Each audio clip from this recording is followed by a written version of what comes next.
The Prime Minister is on her way to North Queensland tonight. Julia Gillard has vowed to rebuild and warned the damage bill is likely to force further budget cuts. Our chief political correspondent Mark Simkin joins us now from Canberra. Well, Mark, what are the Prime Minister's travel plans and what assistance has she offered those affected by the cyclone? Well, Julia Gillard flew out of Canberra this evening, Ali, and she'll spend the night in Townsville before visiting the hardest hit areas tomorrow. She is taking government money with her, including income support for people who can't work and immediate payments for Queenslanders forced to leave their homes or whose homes were seriously damaged. $1,000 for adults, $400 for children.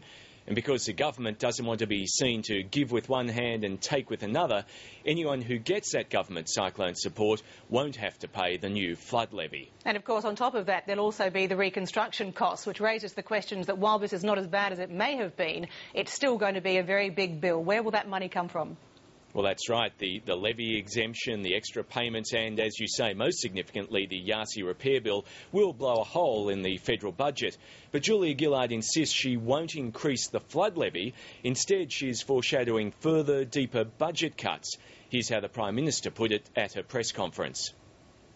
We will have to assess the damage from the cyclone and we will meet that damages bill from the federal budget.